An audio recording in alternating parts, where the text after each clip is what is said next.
अस्सलाम वालेकुम dear students.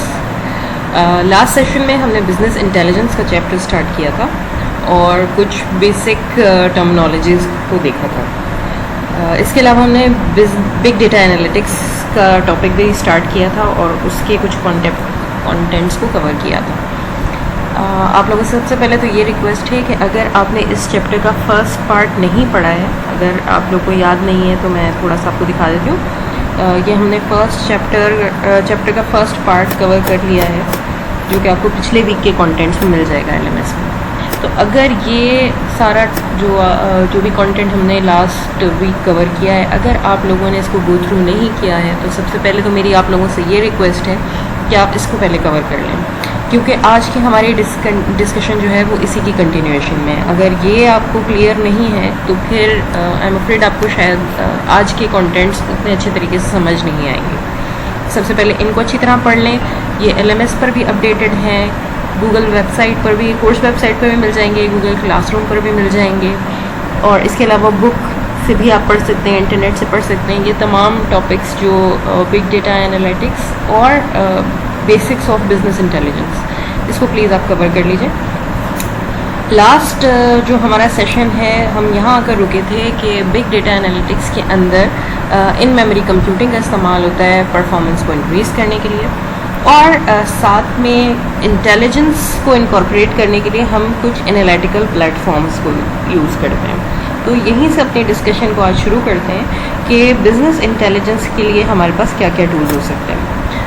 तो बात करते हैं एनालिटिकल टूल्स को, हमें एनालिटिकल प्लेटफॉर्म्स को हमें इनकॉर्पोरेट करना पड़ता है अपने डेटा के साथ, ताकि हम बेटर डिसीजन मेकिंग कर सकें। ठीक है, अब एनालिटिकल टूल्स से क्या मतलब है या एनालिसिस से क्या मतलब है? आप लोगों से बहुत सारे स्टूडेंट्स को, जाहिर है आप लोगों ने स्टैटिस्टिक्स जैसे सब्जेक्ट्स पढ़े हुए हैं, एनालिसिस आप लोगों को ऑलरेडी क्लियर होगा, लेकिन फिर भी अपनी तसल्ली के लिए मैं आपको थोड़ा सा ये वर्ड समझाना चाहती हूँ कि एनालिसिस से क्या मतलब होता है। एनालिसिस से मतलब होता है ऐसे सवाल पूछना डेटाबेस से कि जो डिसीजन मेकिंग में आपकी मदद कर सकें। बिल्कुल एक नोवाइस यूज़र की एग्जांपल के तौर पर, जो आपके एक कॉमन जो पर्सन जो लैंग्वेज समझ सकता है, उस हिसाब से मैं आपको एक एग्जांपल दिखाती हूँ। फॉर एग्जांपल, ये मेरा एक यूट्यूब चैनल है। ये वही चैनल है कि जहाँ से आप अपना जो लेक्चर्स हैं डेली में अपडेट करती हूँ यहाँ पर, और आप इनको देख सकते हैं।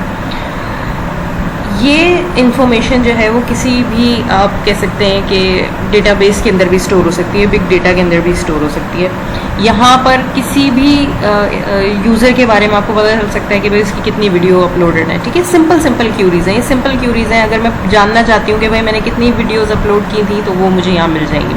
ठीक है, हर वीडियो को कितने व्यू मिले हैं वो भी मुझे मिल जाएगा। ठीक है,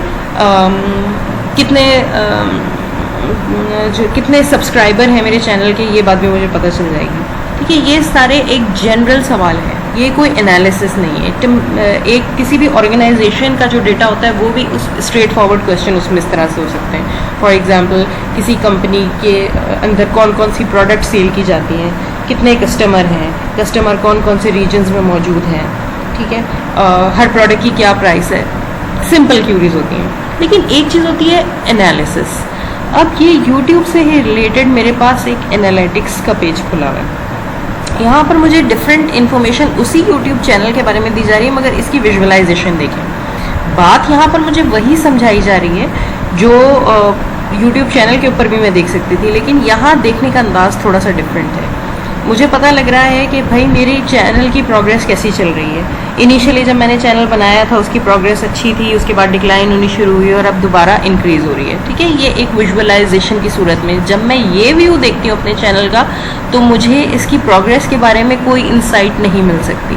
लेकिन जब मैं ये व्यू देखती हूँ, क्योंकि एनालिसिस है, तो सबसे पहले तो एनालिसिस कुछ इस तरह से होता है कि वो आपको विजुअलाइजेशन देता है, ऐसी विजुअलाइजेशन कि आप डेटा के बारे में सही इंसाइट का पता लगा सकते हैं। इसके अलावा देखिए, जैसे कि ये वाला हिस्सा मुझे बड़ा पसंद है, ऑडियंस, कि मेरे चैनल की ऑडियंस कहाँ कहाँ है। ठीक है, तो ये मुझे काफ़ी सारी इन्फॉर्मेशन के भाई टॉप कंट्रीज़ पाकिस्तान, क्योंकि फॉर एग्जांपल इस वक्त जो है वो मेरा चैनल जो है वो सिर्फ मेरे स्टूडेंट ने ही सब्सक्राइब किया हुआ है। तो यूट्यूब को तो नहीं पता था कि मेरे सारे स्टूडेंट्स अक्खर IBM में पढ़ते हैं और पाकिस्तान में पढ़ते हैं। उन्होंने मुझे बता दिया कि आपका टॉप कंट्री पाकिस्तान ही है। लेट्स सपोज ये किसी आर्टिस्ट का चैनल होता तो यहाँ पर उसको पता चल सकता था कि उसके सबसे ज़्यादा कवरेज कौन से एरिया में है, कौन से लोग हैं जो उसके सॉन्ग्स को पसंद कर रहे हैं या उसकी अपलोड की हुई वीडियोस को या उसकी रेसिपीज़ को पसंद कर रहे हैं। ठीक है, अच्छा वो मुझे बता रहे हैं कि कितने लोग हैं कि जिन्होंने मेरे चैनल को सब्सक्राइब करके उस वीडियोस वॉच किए हैं और कितने लोग हैं जिन्होंने सब्सक्राइब किए बगैर वॉच किए हैं। ये इन्फॉर्मेशन मुझे यहाँ नहीं मिल सकती थी। ठीक है, ये सिंपल क्यूरी और एनालिसिस में यही डिफरेंस होता है। एज ग्रुप क्या है, मेरे जो ऑडियंस है, जो मेरे सब्सक्राइबर्स हैं, उनमें मेल कितने हैं, फीमेल कितने हैं, ये तो मुझे बता रहा है 50-50 हैं। जितने मेल सब्सक्राइबर हैं उतने ही फीमेल हैं और उनका एज ग्रुप ज़ाहिर है 18 साल से 24 साल के दरमियान ही है सारे। तो ये देखें, एक मुझे एक डिसीजन मेकिंग के लिए इंसाइट मिल सकती है। अगर मुझे ये चैनल कमर्शियल लेवल पर ही रन करना हो तो ये एनालिटिकल कुछ क्यूरीज़ हैं जो कि मुझे इनके आउटपुट मिल रहा है। मुझे पता चल रहा है कि भाई मैं जो भी चीज़ें अपलोड कर रही हूँ वो मेल और फीमेल दोनों को पसंद आ रही हैं, लेकिन एक पर्टिकुलर एज ग्रुप को टारगेट कर रही हैं। और अगर मैं सब्सक्राइबर अपने बढ़ाना चाहती हूँ, किसी और अगर छोटी उम्र के सब्सक्राइबर लेकर आना चाह रही हूँ, बड़ी उम्र के सब्सक्राइबर लेकर आना चाह रही हूँ, तो ये इंसाइट मुझे एनालिसिस के थ्रू मिल रही है। तो इसी तरह से ये मुझे कभी भी नहीं पता चल सकती थी अगर मेरे पास ये टूल अवेलेबल नहीं होता YouTube एनालिसिस का। ये तो खैर वेब पेज है जो कि आपको simplestudio.youtube.com ये आपको एनालिसिस की फैसिलिटी देता है। इसी तरह किसी कंपनी की भी जब हम बात करते हैं तो कंपनी के पास बहुत ह्यूज अमाउंट में डेटा मौजूद होता है और कंपनी अपने डेटा के हवाले से अच्छे डिसीजन लेना चाहती है। वो देखना चाहती है कि उनकी कौन सी प्रोडक्ट्स हैं कि जो अच्छा परफॉर्म कर रही हैं, कौन सी प्रोडक्ट्स हैं कि जो अच्छा परफॉर्म नहीं कर रही हैं, किन प्रोडक्ट की क्वालिटी अच्छी है, किन प्रोडक्ट की क्वालिटी अच्छी नहीं है, किन प्रोडक्ट की प्राइस लोगों के लिए अफोर्डेबल है, किन प्रोडक्ट की प्राइस अफोर्डेबल नहीं है, किस एरिया में, किस रीजन में हमारी मार्केटिंग सही हो रही है, प्रमोशन सही हो रही है, वहाँ से लोग हमारी प्रोडक्ट को ख़रीद रहे हैं, कौन से वो रीजन है कि जहाँ पर हमारी प्रोडक्ट की प्रमोशन नहीं हो रही और वहाँ से लोग नहीं ख़रीद रहे। जब DBMS की सूरत में आप डेटा को देखते हैं, जब टेबल की सूरत में आप डेटा को देखते हैं, इवन बिग डेटा की सूरत में, तो वहाँ पर आपको एनालिटिकल डिसीजन मेकिंग के लिए सही इंसाइट्स नहीं मिलती। आप उसकी बुनियाद पर कोई अच्छे डिसीजन नहीं ले सकते क्योंकि टेबल के अंदर आपको एक कॉम्प्रिहेंसिव व्यू मिलता है। अगर MS एक्सेस की आपके सामने कोई टेबल होती है तो आप उसको देखकर डेटा के बारे में अच्छे डिसीजंस नहीं ले सकते क्योंकि वहाँ पर आपको डेटा का जो व्यू नज़र आता है वो एनालिटिकल नहीं होता। तो डेटा को ऊपर एनालिसिस परफॉर्म करने के लिए, अपनी डिसीजन मेकिंग को बेहतर करने के लिए हमारे पास डेटाबेस से रिलेटेड भी कुछ टूल्स मौजूद हैं और हर एक टूल हमारे एनालिटिकल कैपेबिलिटी को हमारी ऑर्गेनाइजेशन में इंक्रीज करता है। इनमें बहुत सारे टूल हो सकते हैं। डेटा वेयर हाउस एक टूल है, डेटा मार्ट्स भी इससे रिलेटेड टूल है, हमारे पास OLAP एप्लीकेशन होती हैं, हमारे पास डेटा माइनिंग होती हैं, डिफरेंट तरह के एनालिटिकल टूल्स अवेलेबल हैं। और इस डिस्कशन के अंदर, आज के लेक्चर के अंदर, हम इन्हीं टूल्स को अंडरस्टैंड करने की कोशिश करेंगे।